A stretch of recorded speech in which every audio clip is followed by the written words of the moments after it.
want it to, but then like I look at the box and it's like I'm really 4 shots away from having a really good game, a really good.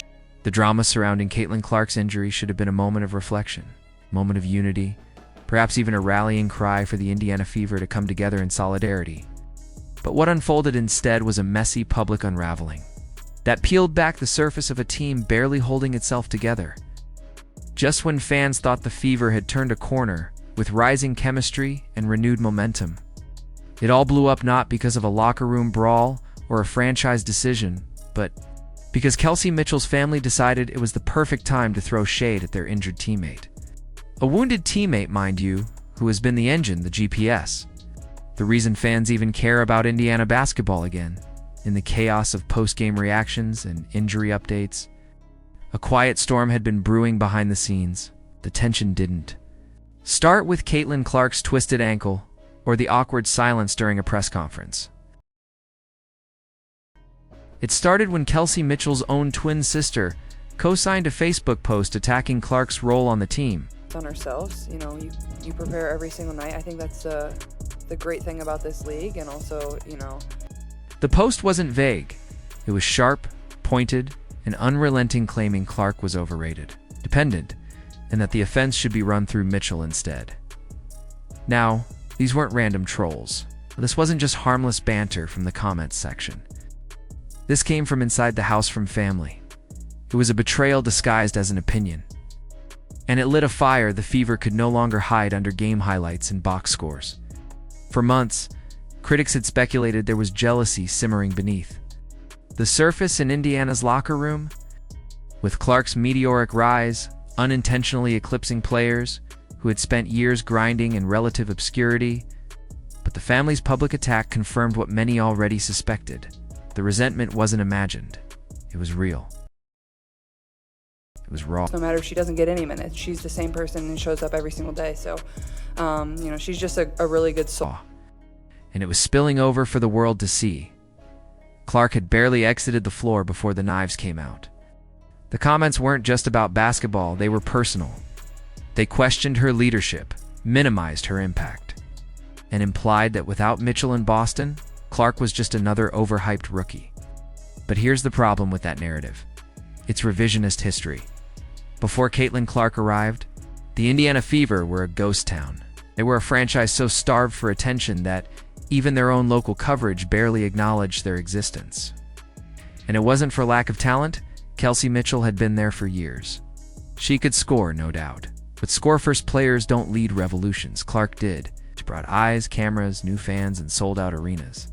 She made the Fever relevant, so when Kelsey Mitchell's camp tried to rewrite the story painting, her as the one who carried the team while Clark flailed it didn't just come off bitter, it came off desperate. Your pressure to get Caitlin Clark to come on to New York, and I think a last-ditch attempt to reassert a spotlight that had clearly shifted. Clark's offense isn't perfect, but what she's done for the Fever can't be denied. Her assists aren't flashy, but they're effective. Her court vision has transformed the way the team operates. Spacing improved. Ball movement returned. Players who once looked lost on the floor suddenly had purpose, including Kelsey Mitchell. In fact, if anyone benefited from Clark's arrival, it was Mitchell. Defenses stopped keying in on her. She had space to operate. The attention Clark drew freed her to do what she does best: score. Yet here we are, watching Mitchell's inner circle throw Clark under the bus at her most vulnerable. What makes this even more gut-wrenching is the timing. Photo circulating went viral of Caitlin Clark in the bowels of the Barclays Center. Clark was hurt, sidelined, unable to defend herself in post-game interviews. And while she was nursing her injury, Mitchell's family was busy firing off social media shots like it was open season on gratitude. They weren't just shading Clark. They were spitting on everything she's done to turn this franchise around. And it's not like this was the first time fans have seen jealousy creeping into the narrative. Earlier in the season, when footage emerged showing teammates barely acknowledging Clark after a record-breaking performance, alarms went off. Now it's obvious that wasn't an accident. It was part of a pattern, a subtle campaign to undermine Clark's impact while pretending nothing was wrong. Kelsey Mitchell herself hasn't said anything directly, She's kept her public statements professional, even supportive. But silence speaks volumes, especially when your family is out here waging war on the teammate responsible for your most successful season in years.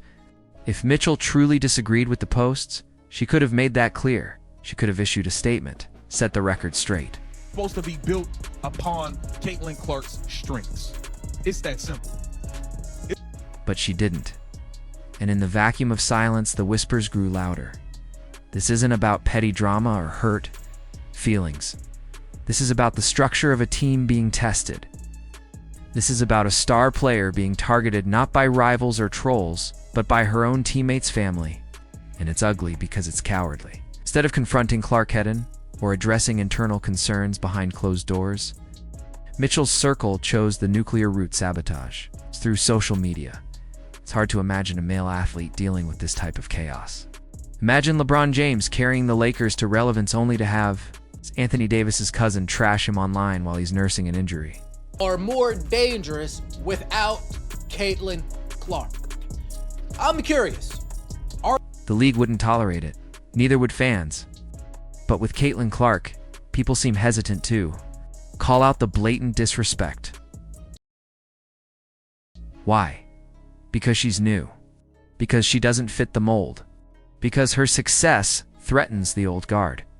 This whole ordeal proves that Clark isn't just playing against her opponents, she's fighting narratives, envy, and internal sabotage. And yet she keeps showing up, keeps elevating, keeps winning, which makes the smear campaign for Mitchell's family not just pathetic, but ultimately futile, because the numbers don't lie. Clark transformed this team, full stop. As Mitchell had 8 years to do that. She didn't. Clark did it in 8 weeks. So if there's any confusion about who the offense should run through, look at the scoreboard, look at the attendance, look at the national broadcast schedule. The WNBA is finally on the map again. Clark is the compass. Let's be clear, this is not an attack on Kelsey Mitchell's talent. She's a great player. But being great isn't the same as being a leader. Running the full court press to try to get Caitlin Clark at some stage in her career. Leadership isn't just about dropping 30, it's about elevating everyone around you. And when Mitchell had the keys, the Fever were stuck in the driveway. Clark got in the car and found the highway. Now the family wants to pretend like she's just a passenger? Come on, they know better, we all do. And maybe that's the real issue. Maybe the truth is too bitter to swallow. That despite all their efforts, all their years of loyalty, it took a 22-year-old rookie to finally light the match, to ignite change, to make people care. So while the family sends out cryptic posts and deletes Twitter accounts, Caitlin Clark continues to be the one person making this team competitive again. And that's not a dig, it's reality. You can spin the narrative however you want. You can push Instagram likes and co-signed Facebook rants, but you can't erase what's obvious. And what's obvious is that Caitlin Clark is the Indiana Bretcher. Fever right now.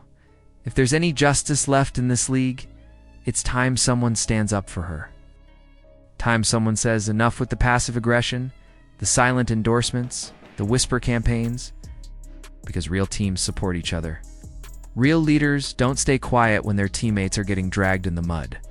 And real fans, they see through the noise. Caitlin Clark didn't deserve this mess. But like everything else, she'll rise through it. Because that's what stars do. They shinnivan through the shade.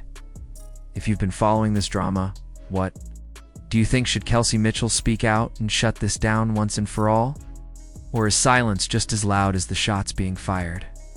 Drop your thoughts in the comments. Hit like if you stand with Caitlin, and don't forget to subscribe. For more truth behind the headlines,